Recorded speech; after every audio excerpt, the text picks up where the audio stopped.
bahwa sebenarnya bagaimana mungkin si pengusaha mau masuk ke Klaten kalau setiap kali dipidanakan. Kan? Apalagi kalau lihat keluhan bupati selalu tidak tepati janji dalam perjanjian yang telah dilakukan, orang bagaimana mau masuk ke Klaten. Pemirsa narasinews.id, kali ini kita kedatangan tamu yang spesial, pengacara senior yang mungkin sekarang yang paling senior di Indonesia, yaitu Bapak Oce Kaligis, yang merupakan pengacara atau penasihat hukum dari salah satu terdakwa kasus dugaan korupsi pengelolaan Plaza Klaten, yaitu Direktur Utama PT MMS, Pak Cap Ferry Sanjaya. Selamat malam Pak Oce Kaligis. Selamat malam. Baik, kita ini sebenarnya sebagai warga Klaten itu sangat menyoroti kasus yang Bapak kawal saat ini. Mungkin Bapak bisa menjelaskan duduk perkaranya itu sebenarnya seperti apa, Pak? Silakan. Saya kira semua warga Klaten tahu adanya lahirnya satu Plaza Klaten, tempat berkumpulnya atau penduduk Klaten di hari-hari libur. Saya sendiri pernah ke sana dan cukup ramai saya lihat Plaza Klaten. Iya. Sebelumnya mungkin mereka harus ke Solo, tapi sekarang mereka mempunyai tempat sendiri. Yang saya sendiri menyaksikan waktu pembukaannya oleh Bupati Sri Mulyani, itu cukup mendapatkan tanggapan yang positif. Bahwa ada investor katakanlah dari luar Klaten yang mau berpartisipasi membangun Plaza Klaten yang tadinya tidak menarik tenan dan setelah diperindah menjadi penuh. Gitu, ya. Jadi kalau saya lihat ini sebenarnya ini kan mulainya dari perjanjian sewa. Pertanyaannya, kenapa sampai Pak Ferry Sanjaya bisa berada di sana? Kita mulai waktu pandemi, itu kan nggak ada orang yang mau masuk sebenarnya. Tapi karena kedekatannya dengan toko Matahari ya, dan pengalamannya yang luas di dalam membangun plaza, maka dia berusaha untuk artinya menceburkan diri atau melibatkan diri untuk membangun plaza ini. Dan memang hasilnya bagus ya, karena setelah adanya katakanlah 21 ya, dan memperindah bangunan-bangunan yang lain sehingga layak sebagai katakanlah satu plaza. Maka atas desakan katakanlah Bupati pada waktu itu di tanggal 31 2024 diresmikanlah, di mana kalau kita mendengar pidatonya Sri Mulyani, dia cukup bangga dengan hadirnya adanya plaza ini. Bahkan pada waktu itu mendampingi beliau adalah katakanlah Ferry Sanjaya, dan semua orang tahu pada waktu itu. Makanya tiba-tiba kalau ini tentu kan rakyat Klaten mempertanyakan ada apa? Kok tiba-tiba kok terlibat, ada kejaksaan terlibat, apa segala macam terlibat. Nah mulailah bagi saya ini kriminalisasi. Apa maksudnya kriminalisasi? Perkara yang bukan artinya mau melibatkan orang menjadi tersangka, gara-gara satu rekayasa mengenai katakanlah adanya appraisal yang mengkaji ulang berapa harga sewa itu sebenarnya selayaknya, maka dikatakanlah potensi kerugian negara kalau memakai A, ini kerugian negara sekian. Nah, kalau potensi setiap katakanlah perjanjian dagang, perjanjian bisnis bisa diroboh oleh orang luar yang bukan pihak, itu di mana kepastian hukum, di mana jaminan hukum, di mana legal protection kalau begitu. Makanya saya bilang, mudah-mudahan ya saya bilang, atau hakim yang memeriksa ini terbuka matanya bahwa ada pengusaha yang coba membantu bangkitnya ya katakanlah perekonomian Klaten dipenjarakan, misalkan contoh. Jadi memang sudah di pengadilan kan mulainya kan dari perjanjian sewa. Pertanyaan selanjutnya, pada waktu katakanlah Jajang Prihono sebagai Sekda Klaten menandatangani perjanjian sewa ini, pertanyaan apakah Bupati nggak tahu? Padahal di sini dia bertindak sama Bupati dan ada perjanjian pendahuluan, laporan-laporan yang ditandatangani oleh bupati dengan kata-kata coba diselesaikan secara cepat. Artinya sudah ada restu untuk udah pasti restunya ada. Bahkan ini dibikin konsep ini, perjanjian katakanlah sewa ini dibikin oleh mereka dengan pertimbangan 10 pertimbangan hukum, termasuk pertimbangan pengadaan barang dan jasa. Nah, justru dipermasalahkan oleh katakanlah jaksa untuk memajukan ferry ke pengadilan. Kenapa pertama pengelolaan dilakukan oleh dia? Padahal enggak. Kalau menurut perjanjian sewa, dia baru melakukan pengelolaan tanggal 11 Januari 2023. Nah, sebelumnya siapa yang kelola? Pemda sendiri. Bisa diminta bukti-bukti invoice on invoice yang diberikan kepada tenan-tenan dan uangnya masuk kepada Pemda. Dan selama ini Pemda nggak pernah mengeluh kok, nggak pernah kasih peringatan kepada katakanlah kepada ferry. Kenapa kau mau membayar retribusi artinya tidak mencukupi? Bagaimana ini caranya? Ini sama sekali nggak ada kok. Bahkan sampai di tanah perjanjian sewa itu jalannya lancar-lancar aja, kan nggak pernah ada keluhan. Nah, kemudian mungkin ada, saya nggak tahu modusnya apa ya. Barangkali melalui perkara ini si Bupati Klaten mau ambil alih kembali haknya dari kemungkinan. Kenapa saya bilang demikian? Karena lapangan parkir sendiri kan itu kan haknya dari ferry. Tiba-tiba diambil secara sepihak sehingga ada gugatan perdata sekarang di Klaten, Pengadilan Negeri Klaten. Nah, sementara gugatan perdata itu mengenai parkir 3 kali pejabat Pemda menulis surat kepada saya untuk untuk menyelesaikan perjanjian sewa ini. Perjanjian yang untuk pengelolaan Platos. Perjanjian sewa ini untuk yang antara Bupati Klaten dan ferry. Untuk mulai tanggal 11 Januari 2023 dikelola oleh ferry. Nah, saya jawab, Anda hati-hati, ini kan merupakan bagian bukti yang dimajukan oleh kejaksaan, masih lagi berjalan.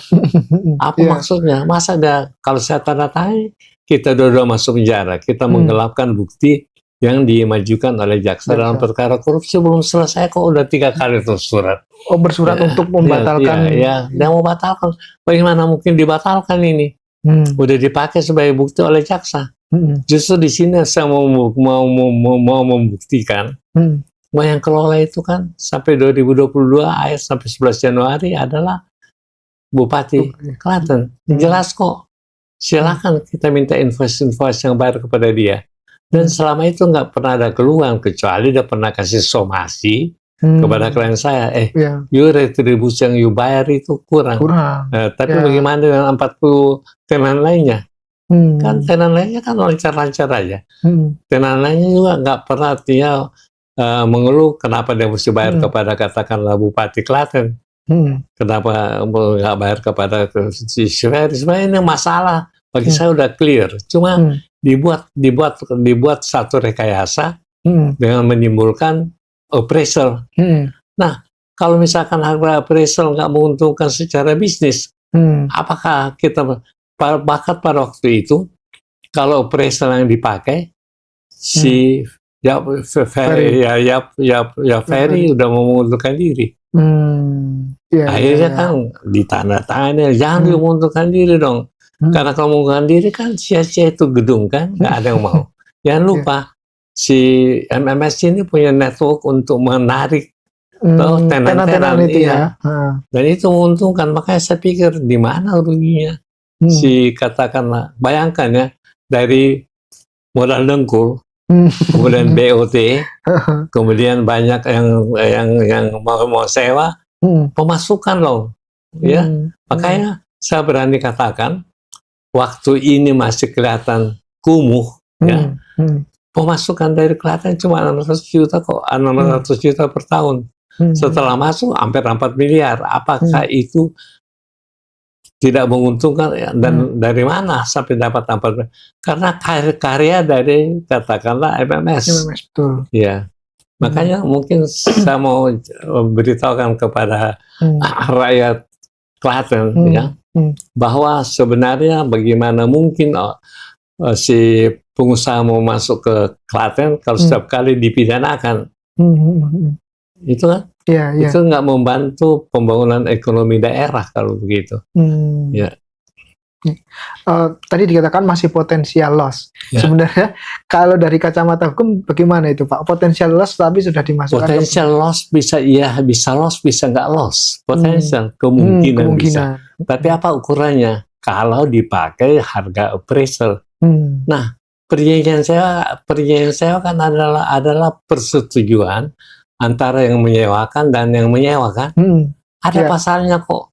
Pasal 1320, 1338, 1340 kita menonong perdata.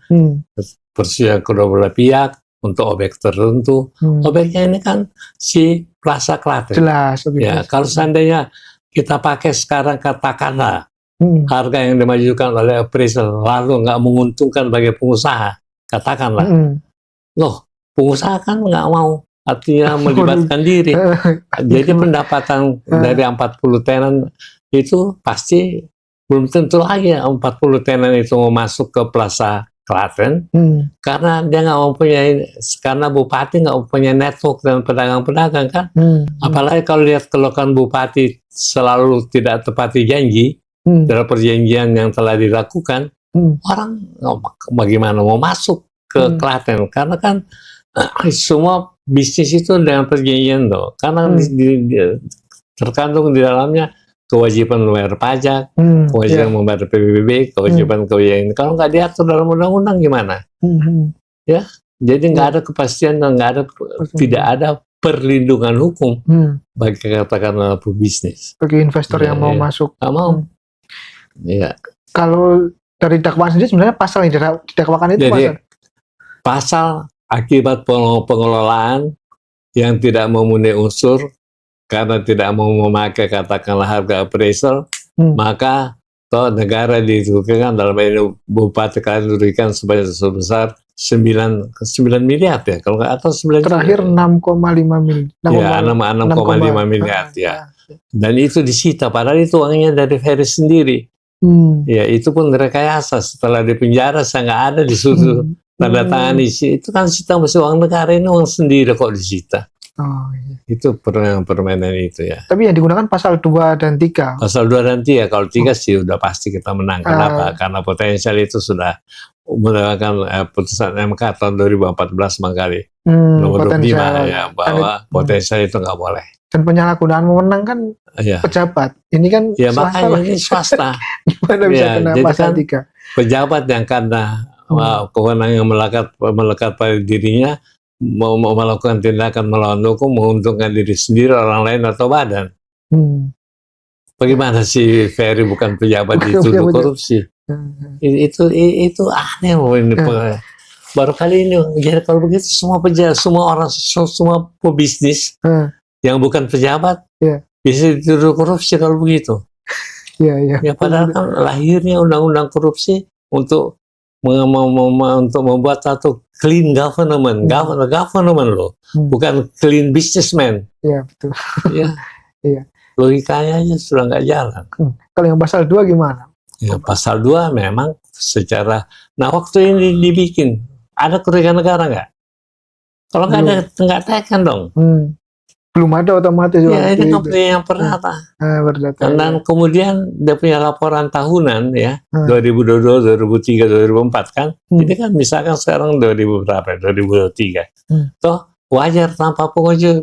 WTP ya, WTP. Ya, di mana kerugian negara? Kalau nggak kan sudah pasti dia punya nggak WTP karena negara dirugikan. Makanya bersih. Makanya dia bilang, waktu saya tanya, bagaimana ini WTP? Dengan dihubungkan, itu kan lain, mana-mana bisa lain. Karena ini kan tahun anggaran 2023 kan. Iya. Sedangkan sekarang si Ferry berdasarkan perjanjian ini ya, udah lunas sampai 2025. Oh, jadi perjanjian sewa itu sudah jalan. Sudah. Kewajibannya dia sudah dilaksanakan sampai 2025. Kalau fakta-fakta persidangan seperti apa sampai saat ini? Jadi kan pertanyaannya gampang. ini susah apa sampai perjanjian, karena kan dia punya dakwah mengenai perjanjian sewa yang merugikan katakanlah bupati. Ya. Kalau seandainya mesti memakai harga appraisal, jadi pertanyaan saya, ini perjanjian sewa sah atau tidak, itu aja kan?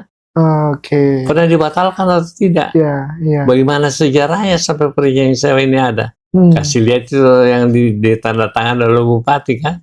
Oh, yang rekomendasi yang laporan ya, dari itu laporan ya, kasih lihat. Nah, setelah itu ini kan nggak tiba-tiba, bahkan waktu 4 tahun sebelum ditandatangani perjanjian sewa ini. Negosiasinya panjang. Dan benar-benar itu negosiasi dagang kan? Iya, betul. Ya. Di satu pihak si bupati mau dapat lebih, di lain pihak si komisionernya MMS bilang kalau begitu gue rugi, ngapain? Iya, ya, saya kan keluarkan modal apa segala macam, saya mesti melakukan perhitungan sampai kapan saya bisa mendapat modal saya kembali. Sampai tahun 42, apa ya, 2042 ya. Udah mati 2042, 100 tahun itu. 2042. Oke, kemarin yang sempat menjadi perhatian ya di publik Klaten tentang kesaksiannya mantan Bupati Bu Sri Mulyani. Yang kalau saya baca di berita banyak nggak tahunya katanya Bapak. Ini kan bertindak atas nama bupati ini untuk dasar pemerintah Kota Klaten. Dia tahu ini tapi dia nggak tahu isinya, bodoh banget. Itu mau menghindar. Kalau saya yakin ya, kalau KPK yang periksa bisa dia masuk ini. Kalau KPK yang periksa ya. Ini kejaksaan, kejaksaan ya yang bikin. Tapi kan sudah ada tadi yang Bapak sampaikan persetujuan untuk tadi yang sepakat. Saya bacakan tanda tangan dia, dilaksanakan, ditekan. Setelah yang semua, kan di bawahnya di halaman berikutnya masih ada 2 tanda tangan kan. Di bawah di halaman yang sama ditekan kok. Ya. Tapi kalau alasan nggak tahu, apakah ketidaktahuan itu bisa menghapuskan? Itu bisa digali karena kan 2 saksi mengatakan dia tahu. Kan tiap presiden, jadi dia membuat keterangan palsu. Pasal 242 kena 9 tahun lebih itu. Ya. Tapi karena saya juga heran kok perjanjian sewa bisa masuk ke korupsi, di mana ya? Ini itu ya, ini perdata kok masuk ke korupsi. Sependek yang makanya saya bilang kriminalisasi. Seharusnya kan kalau memang ada sengketa terkait ini perdata, begitu Pak? Udah pasti. Dan ada somasi dulu, kenapa uang retribusi bayarnya kurang? Atau kenapa ambil alih hak kita dari itu tenan-tenan. Mesti yang itu kok ambil alih, mana buktinya? Itu kan semua nggak terbukti kok. Dan tidak ada bukti retribusi itu masuk ke PT MMS. Kalau itu jelas kalau dia bisa masuk. Itu retribusi itu masuk ke MMS, itu yang disita dong, barang bukti ini nggak ada. Yang disita uangnya MMS sendiri, yang berapa itu 4 miliar atau berapa, yang untuk perbaikan atap kalau nggak salah. Oh iya. Soal penitipan uang yang pas setengah gimana pertimbangannya? Jadi tadinya kan begini, dia minta dititip asal judulnya penitipan. Betul. Kalau penitipan mesti kembali. Tiba-tiba saya lihat ada penyitaan. Itu waktu di penjara ditekan. Saya marah-marah. Tapi sampai hari ini si MMS masih tetap berpendirian bahwa itu penitipan. Beda dong penyitaan. Kalau penyitaan kan uang negara. Udah pasti. Kalau penitipan masih bisa kembali. Itu ya, makanya. Ini banyak rekayasanya perkara ini. Oke. Mungkin prediksi atau seperti apa nanti? Saya ini biasa bela perkara. Unsur pertama, perjanjian saya itu sah. Nggak dibatalkan. Unsur kedua, di perjanjian sewa diakui pengelolaan dilakukan oleh Bupati Klaten. Itu. Dakwaan adalah gara-gara pengelolaan yang dilakukan oleh Ferry Sanjaya, ya maka negara dalam hal ini bupati dirugikan. Padahal semua saksi mengatakan, bukan dia yang kelola, Panggil dong 40 tenan itu. Kan akan ketahuan buat tenan itu bayarnya kepada siapa. Dia bayar berdasarkan invoice kepada siapa? Kepada bupati. Iya, oke. Soal kerugian negara tadi, dua potensial. Ini dari pihak penasihat hukum, ada pembanding nggak, perhitungan pembanding? Begini, kita ambil aja putusan Mahkamah Konstitusi nomor 25 2014. Kenapa sampai Mahkamah Konstitusi mengatakan dalam menghitung kerugian negara nggak bisa pakai potensial? Karena potensial kan obskur, itu bahasa hukumnya, tidak jelas. Ya, belum final kan, itu aja. Jadi orang nggak bisa dihukum berdasarkan sesuatu yang tidak pasti. Di mana perhitungan hukum kalau begitu? Ya. Mungkin saya ingin menyinggung tadi yang menarik sekali ketika kesaksiannya mantan Bupati Bu Sri Mulyani dengan ketika tawa. Tapi dia nggak sangkal waktu pembukaan tanggal 31 Desember. Kita kasih lihat kan buktinya, dia pidato. Apa? Dia pidato untuk apa? Untuk perizinan sewa yang kenapa dia undang, katakanlah si Ferry Serjaya. Kenapa dia undang? Karena dia kan pihak di dalam perizinan sewa. Dia kan dia pihak. Ini bupati, atas nama Bupati Klaten. Bagaimana dia mau sangkal ini? Kalau KPK pasti dia terjaring. Kalau di jaksa masih bisa bohong-bohong. Mudah-mudahan jaksa nggak masuk angin sampai dia nggak dijadikan tersangka. Yang dijadikan tersangka kasihan. Dia punya ini sekda. Tapi kalau dari peristiwa hukum yang terjadi, ini pihak-pihak yang sudah ditetapkan sebagai terdakwa kemudian diperiksa, ini apakah sudah mencukupi? Maksudnya apakah sudah klop antara peristiwa dan pihak yang diminta pertanggungjawaban? Makanya saya bilang ini perdata yang dipidanakan, jadi nggak ada yang klop. Iya. Ini kan saya pegang ini bukan ini konsep mereka yang bikin loh. Draftnya dan sebagainya itu dari. Bagaimana mungkin sekarang Ferry tahu Undang-Undang Nomor 13 tahun 1950, Undang-Undang Nomor 23 tahun 2014. Undang-Undang Nomor 30 tahun 2014, bagaimana mungkin Ferry tahu ini semua? Mengenai Undang-Undang Pengelolaan Barang dan Jasa. Semua itu sudah di-cover di sini loh. Gak mungkin Ferry bikin, dia kan pekerjaan dagang. Dia cuma lihat harga saya, oke, gua gak rugi. Udah dia. Perhitungannya untung rugi. Mana ada pebisnis mau rugi? Iya, betul. Iya kan? Iya. Kalau saya baca di berita, Bapak kayaknya juga melaporkan ke KPK itu. Saya laporin. Habis keyakinan saya begitu. Ya, kan kalau perdata dipidanakan, tentu pertanyaannya siapa yang terlibat dalam perdata ini? Otomatis dua pihak. Ya, dua pihak. Kemudian dari bupati siapa yang terlibat? Tentu yang memberikan selalu laporan mengenai perkembangan hubungan atau pembicaraan sewa antara kelompok bupati dengan Ferry. Kan ya. Kalau nggak mau laporin apa coba? Coba lihat aja isi laporannya kan. Kemudian laksanakan. Menurut undang-undang. Sesuai ketentuan. Sebenarnya sudah perjanjian yang dibuat pun sudah sesuai dengan peraturan perundang-undangan. Iya, ada. Bukan saya yang bilang ini. Ada berapa pertimbangannya? 5. Semua. Saya ngerti kok ini. Bukan saya yang bilang kok. Bukan Ferry juga yang bikin, mana dia ngerti mengenai ini. Sampai 10 loh. Ya. Betul. Jadi pertimbangan hukumnya mantap. Kemarin juga booming ini, Pak, kesaksian 1M. Iya. 1M ya kan, iya betul. Ke Bali. Itu kepada suaminya bupati yang suaminya bupati ya. Iya, betul. Udah meninggal ya. Belum masih. Ya, dia kembalikan. Katanya untuk ngurus di kejaksaan. Tahu-tahu dia gagal. Dikembalikan 950 kalau nggak salah. Oh, nggak genap. Iya, dikembalikan. Jadi banyak juga calon-calon perkara di sini. Dan yang sayang yang terlibat suami bupati sendiri. Oh iya. Oke.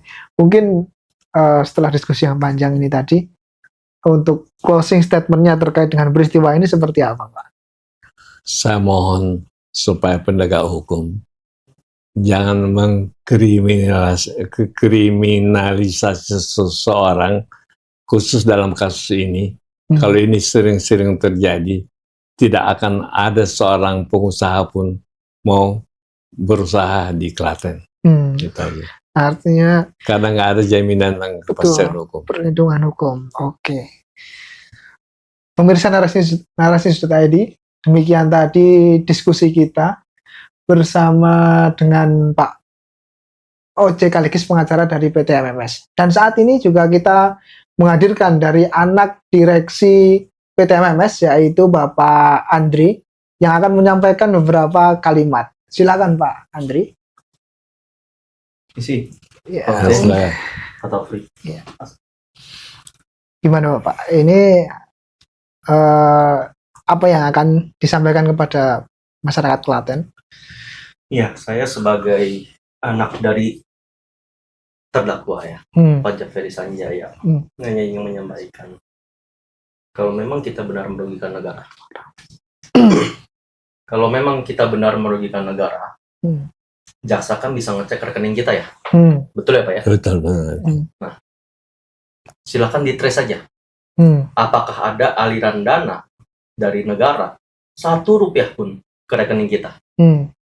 Itu nggak ada, Mas. Dan kalau dibilang kita merugikan negara, dulu Plaza Klaten itu seperti ini bentuknya. Ya, mungkin nanti bisa ditunjukkan di slide. Tenanya itu 80% udah nggak ada. Kondisinya ancur-ancuran, Mas. Kalau kita nggak masuk, itu jadi menguntungkan negara atau merugikan negara? Itu pertanyaan saya. Iya. Terus, sebelum kita masuk, pendapatan yang diterima dari plaza itu untuk daerah Klaten, seperti yang tadi Pak Oce bilang, itu seingat saya hanya 600 juta per tahun. Setelah kita masuk, itu naik lebih dari 6 kali lipatnya. Dan akan terus naik. Karena tenan-tenannya kan berkontribusi juga di pajak lapangan kerja dan sebagainya.